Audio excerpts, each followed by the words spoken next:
बिस्मिल्लाहिर्रहमानिर्रहीम अस्सलाम वालेकुम स्टूडेंट्स, उम्मीद करता हूँ आप सब खैरियत से होंगे। तो आज की वीडियो के अंदर बड़ा इंपॉर्टेंट टॉपिक डिस्कस करने जा रहे हैं जो सबके लिए इंपॉर्टेंट है। कंप्लीटिंग स्क्वायर का मेथड है। अब जिस भी किस्म का क्वाड्रेटिक इक्वेशन हो ना, उसको कंप्लीटिंग स्क्वायर के मेथड से कैसे सॉल्व करना है, ये मैं आज आप लोगों को सिखाने वाला हूँ बड़े ही आसान मेथड से।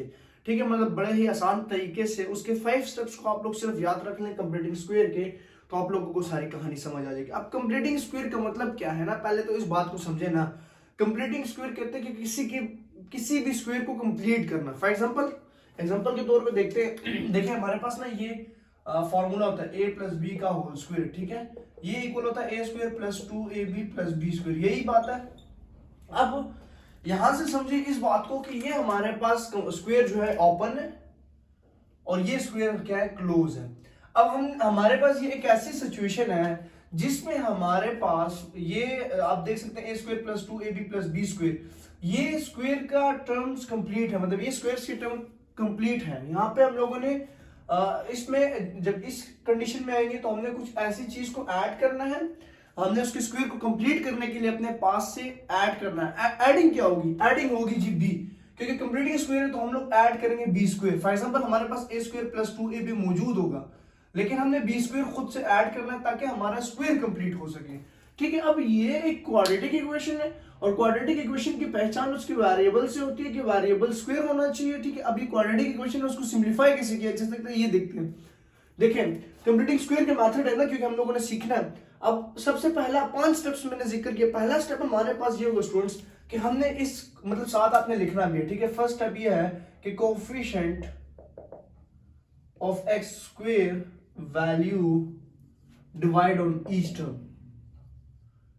ठीक है, ये बात लिखने के बाद आपने ये कर देना 4x square over 4 minus 2x over 4 plus 9 over 4 is equal to 0। ये काम करने के बाद आपने यहां से 4 और 4 को कट कर लेना है, एक्स स्क्वायर आ जाएगा। ठीक है, माइनस 1/2 आ जाएगा, तो ये आ जाएगा x/2, क्योंकि x 1 जार x, और यहाँ पे आ जाएगा प्लस 9/4 इज इक्वल टू 0। अच्छा, हमने ये डिवाइड क्यों किया, क्योंकि कुछ स्टूडेंट्स का क्वेश्चन मान सकते हैं कि सर हमने इसको डिवाइड क्यों किया। डिवाइड करने का मकसद ये कि अक्सर अभी तो ये मेरे पास ना एक स्क्वायर बन सकता है, लेकिन कभी कभार यहाँ पे 5 हो सकता है, 6 हो सकता है, जो एक परफेक्ट स्क्वायर के खाते में नहीं आता, मतलब वो परफेक्ट स्क्वायर नहीं होता। हम क्या करते हैं, एक्स स्क्वायर तो खुद परफेक्ट है ना, क्योंकि एक्स स्क्वायर बन रहा है, एक्स और एक्स स्क्वायर बन रहा है। बट यहाँ पे अभी 4 था, ये मैंने अपने पास एक एग्जांपल दी, 4 है, कभी कभार 4 नहीं हो सकता। मतलब हमारे पास कोई ऐसा नंबर भी आ सकता है जो परफेक्ट स्क्वायर ना हो, तो हम क्या करते हैं कि कोएफिशिएंट ऑफ एक्स स्क्वायर की वैल्यू को डिवाइड कर देते हैं ईच टर्म से। द सेकंड स्टेप इज, जो सेकंड स्टेप होगा वो हम लोगों ने शिफ्ट करना है कांस्टेंट को अदर साइड।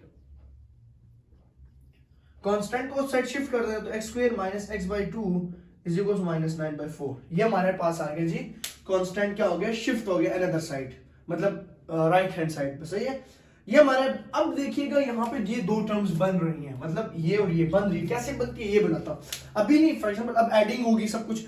तीसरा स्टेप बड़ा इंपॉर्टेंट है, तीसरा स्टेप समझना बड़ा इंपॉर्टेंट है। उस तीसरे स्टेप में क्या होगा, तीसरे स्टेप में ये होता है, अभी समझाता हूं। हमारे पास देखिए कांस्टेंट के ऊपर भी अमल हो गया, मतलब हमने कोई वर्क किया कोएफिशिएंट ऑफ एक्स स्क्वायर। अब जो कोएफिशिएंट ऑफ एक्स रहता है, हमने इसके साथ एक प्रोसीजर करना है, वो ये कि जो कोएफिशिएंट ऑफ एक्स के साथ जो भी कांस्टेंट वैल्यू होगी उसको हाफ से मल्टीप्लाई कर लेना। मैं स्टेटमेंट इधर लिख लेता हूं कि coefficient of x value multiply by half. ठीक है, हाफ से क्या कर लेना, मल्टीप्लाई कर लेना है। ठीक है, कोएफिशिएंट ऑफ एक्स की जो वैल्यू है, अब उसके साथ वैल्यू का मतलब ये नहीं है कि भाई ये माइनस भी, नो, सिर्फ ये कांस्टेंट वैल्यू। ओके, ये कांस्टेंट मतलब यहाँ पे कुछ भी नहीं है, तो 1/2 लिख लेंगे इसको, 1/2। ठीक है, 1/2 इसलिए लिखा क्योंकि यहाँ पे देखिए ये 1 और 2 कांस्टेंट है, तो हम 1/2 लिखेंगे कि 1/2 कांस्टेंट वैल्यूज हैं और हम उसको मल्टीप्लाई करेंगे हाफ के साथ। तो 1/2 मल्टीप्लाई बाय 1/2, सो ये हमारे पास आ जाएगा 1/4। क्या आ रहा है, 1/4। अब हमारे पास जो ये कांस्टेंट वैल्यूज हैं, इन ये जो वैल्यू है 1/4 का हम लोगों ने, मतलब अगर कटिंग हो सकती है तो कटिंग कर लेंगे, नहीं हो रही तो हम इसी का होल स्क्वायर ले लेंगे, इसी का होल स्क्वायर ले लेंगे। अब ये हमारे पास जो वैल्यू है ये बी स्क्वायर बन गया। ये क्या बन गया, बी स्क्वायर। अब हमने सिंपल क्या किया कि एक्स के साथ हाफ को मल्टीप्लाई किया थर्ड को कांस्टेंट में, और साथ हम लोगों ने हाफ के साथ मल्टीप्लाई करने के बाद and add 1/4 whole square on both side. ठीक है, हमने बोथ साइड क्या कर लेना है, इसको ऐड कर लेना है। ये जो इससे हमारे पास ये निकला है, अब ये ऐड क्यों हो रहा है, क्योंकि बी ऑलवेज ऐड होता है नेगेटिव के फॉर्मूले के अंदर भी और पॉजिटिव के फॉर्मूले के अंदर भी। ये ए प्लस बी का होल स्क्वायर है, तो अगर यहाँ पे ए माइनस बी का होल स्क्वायर होता तो A square minus 2ab plus B square, मतलब माइनस के फॉर्मूले के अंदर भी बी प्लस हो रहा है और प्लस के फॉर्मूले के अंदर भी बी प्लस हो रहा है। तो हम लोगों ने जो चीज बनाई है वो तो बी बनाई है ना, ए और ये ए है और ये 2ab तो मौजूद है, अभी नजर नहीं आ रहा, मैं फॉर्मूला क्लोज करके सिखाऊंगा। अब देखिए कि जैसे हम लोग ऐड करते हैं ना, ऐड करेंगे जी X square minus X by two plus 1/4 का whole square is equals to, सही है, -9/4 प्लस 1/4 का होल स्क्वायर। ठीक है, थोड़ा सा इसको ओपन कर लेते हैं, प्लस 1/4 का होल स्क्वायर। ठीक है, ये चीज आ गई। हमने दोनों साइड क्या कर लिए, नाउ यहाँ पे लिख लें now adding on both side. ठीक है, now add 1/4 on both side. ठीक है, अब ये देखिए ये ए स्क्वायर है, ये -2ab, ये प्लस बी स्क्वायर है। कैसे, मैं कहता हूं कि ए स्क्वायर एक्स है, ठीक है, -2 फॉर्मूले वाला, ए एक्स है और बी जो है वो 1/4 है। ठीक है, और हमारे पास बी क्या है 1/4 है, प्लस मैंने फॉर्मूला क्लोज करूं कि ए क्या है एक्स है और बी 1/4 है और 1/4 का होल स्क्वायर। अभी आपको समझा रहा हूं, स्टेप को आगे नहीं कर रहा।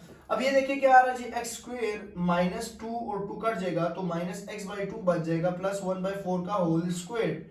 हमारे पास ये ऑटोमेटिकली क्या ये बन रहा है कि नहीं बन रहा, आप जरा गौर से देखिए, एक्स स्क्वायर -x/2 प्लस 1/4 का होल स्क्वायर, मतलब कि हमने जो ये a कंसीडर होता है ना, ए स्क्वायर और ये बी स्क्वायर, हमने जो बी स्क्वायर बनाया और जब हमने उसको ऐड किया और हमने उसके फार्मूले को मतलब सेटिस्फाई करने के लिए इक्वल रखने की कोशिश की तो फार्मूला बिल्कुल बराबर आ गया। ठीक है, अब ए स्क्वायर -2ab, अब 2 कहां था, 2 कटा हुआ था। ठीक है, मैंने कहा ये ए स्क्वायर है, ये 2ab है और ये b स्क्वायर है, ये आपके पास भी ऐसे बनेगा, लेकिन जो चीज आप ऐड करोगे वो b होगा। ठीक है, मतलब हम लोग कंप्लीटिंग स्क्वायर में स्क्वायर को कंप्लीट कर रहे हैं, स्क्वायर को कंप्लीट करने के लिए हम लोगों ने x का सहारा लिया और x के साथ हाफ को मल्टीप्लाई करना, हमेशा हाफ को मल्टीप्लाई करना है, और हाफ को मल्टीप्लाई करने के बाद अगर सिंप्लीफिकेशन होती है तो सिंप्लीफिकेशन के बाद जो आंसर आता है उसका स्क्वायर ले लेना है। तो मैंने भी यही काम कर, स्क्वायर लेने के बाद हम लोगों ने बोथ साइड ऐड कर देना है। अब मैं इस स्टेप को आगे कंटिन्यू करता हूं और स्टेप को सिंप्लीफाई करता हूं। कंटिन्यू ऐसे करते हैं कि हम इसकी जगह x स्क्वायर माइनस x/2 या एज इट इज अभी लिख देता हूं x square minus x/2 plus 1/4 का होल स्क्वायर, ये तो फार्मूला क्लोज हो जाएगा ना, इक्वल्स टू -9/4 प्लस 1/4 का होल स्क्वायर। स्टूडेंट्स यहाँ पे तो फार्मूला क्लोज हो रहा है ना, क्योंकि देखिए x a है -2ab की वजह से और 1/4 b है, तो हम इसका फार्मूला क्लोज कर सकते हैं, x -1/4 का होल स्क्वायर। अब आप इसके ऊपर फार्मूला खोलें, a square -2ab plus b square, तो ये आपको सेटिस्फाई कर जाएगा। सही है, अब हम इसकी जगह फार्मूले को क्लोज करने के बाद लिखते हैं जी x -1/4 का whole square is equals to -9/4 plus 1/16, x -1/4 का whole square is equal to 16, इसका एलसीएम हो गया। ठीक है, 4 और 16 का एलसीएम 16 होता है, आपको एलसीएम लेना आना चाहिए, नहीं आता तो बताइएगा, फिर भी वो भी समझा दूंगा। ठीक है, तो आप लोगों ने फिर क्रॉस मल्टीप्लिकेशन करनी है तो 4 4 सा डिवाइड होगा, 4 को 16 में डिवाइड करेंगे तो 4 आ जाएगा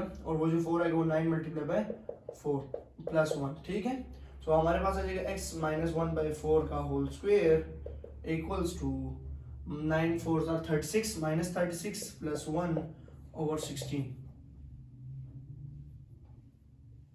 ठीक है, अब हमारे पास आ जाएगा x -1/4 का whole square is equal to -35/16। ठीक है, और फिर हमने इसके बाद क्या करना है, ये देखें, ये थर्ड स्टेप था, ये वाला एडिंग वाला 4 स्टेप कह लें, और ये 5 स्टेप हम करेंगे जी। 5 स्टेप में हम लेंगे taking under root on both side, ये हमेशा टेकिंग अंडर रूट लेना। ठीक है, अंडर रूट कह लें, स्क्वायर रूट कह लें। ठीक है, अंडर रूट ले लें तो यहाँ पे अंडर रूट आ जाएगा हमारे पास x -1/4 का whole square is equals to -35। अब -35 आ रहा है, इसके लिए भी अब हमने एक हल निकालना है, वो ये है कि इसमें आयोटा इन्वॉल्व हो जाएगा। ये एक इमेजिनरी इक्वेशन है, क्योंकि अंडर रूट के अंदर माइनस नहीं आना चाहिए, अगर अंडर रूट के अंदर माइनस आ रहा है तो इट्स मीन ये एक इमेजिनरी नंबर है। ठीक है, अब हम क्या करते हैं कि जी यहाँ से इसको थोड़ा सा रिमूव कर देता हूँ ताकि आपका क्वेश्चन बिल्कुल कंप्लीट होके आपको समझ आ जाए।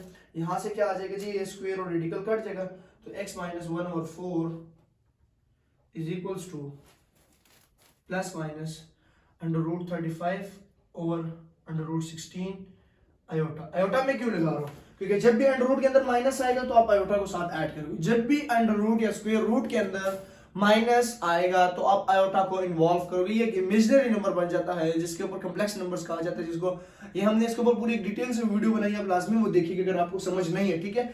तो लेकिन अभी फिलहाल आपने ये याद रखना है कि अंडर रूट के अंदर जब भी माइनस आएगा तो आपने उसको क्या करना है, आयोटा में कन्वर्ट कर देना है, ठीक है। अब आपने क्या करना है कि जी x माइनस 1 और 4 is equals to plus minus under root 35 और 16 को मैं लिख सकता हूँ 4 आयोटा। अब ये इधर माइनस हो रहा है, उस साइड जाके क्या हो जाएगा, plus 1/4 plus minus under root 35 और 4 iota. So x is equals to 1 4 LCM plus minus under root 35 iota. तो ये हमारे पास इसका आंसर आ गया। x के दो आंसर्स हैं, प्लस माइनस मतलब ये प्लस में भी है और ये माइनस में भी है, क्योंकि यहाँ पे x स्क्वायर इन्वॉल्व है। जब स्क्वायर होता है तो हमारे पास x के दो आंसर्स होते हैं। तो ये था आज की वीडियो के टॉपिक कंप्लीटिंग स्क्वायर, जिसको हमने डिस्कस किया बड़े ही आसान तरीके से। हमने सिर्फ 5 स्टेप्स याद रखने, हमेशा ये स्टेप आप लोग अप्लाई करें और ठीक सिंप्लीफिकेशन करें, आपका 100% आंसर ठीक आएगा। पहला हमारा काम क्या होगा कि कोएफिशिएंट ऑफ x स्क्वायर की वैल्यू को मल्टीप्लाई करना है। दूसरा हमारा काम होगा शिफ्ट कांस्टेंट अदर साइड पे करना है। थर्ड हम लोगों ने कोएफिशिएंट ऑफ x के साथ हाफ को मल्टीप्लाई करना है। जो भी कोएफिशिएंट x के साथ अगर 1 है तो हमने 1 मल्टीप्लाई पे 1/2 करना है, ठीक है। और फिर उसको ऐड करना है। ऐड करने के बाद हम लोगों ने एडिंग ये हुई और एडिंग के बाद ये लेफ्ट हैंड साइड पे हमेशा फार्मूला क्लोज होगा एंड राइट हैंड साइड पे सिंप्लीफिकेशन होगी और सिंप्लीफिकेशन के बाद ये आंसर आएगा। तो स्टूडेंट्स उम्मीद करता हूँ आप लोगों को क्वेश्चन इजीली समझ आ गया होगा। अगर आ गई तो आप लोग मेरे चैनल को सब्सक्राइब कर दीजिए और अगर मैंने कोई गलत चीज कोई गलत स्टेप हो गया तो उसके लिए माजरत, क्योंकि आप वीडियो बनाते हुए अक्सर गलती हो जाती है, ठीक है। तो आप लोगों ने लाजमी मुझे बताना है अगर कमेंट बॉक्स में, तो मैं आपको रिप्लाई लाजमी करूंगा, ठीक है। सो नेक्स्ट वीडियो तक के लिए मोहम्मद फैजान को दीजिए इजाजत। दुआओं में याद रखिएगा, अपना ख्याल रखिएगा। अल्लाह हाफिज।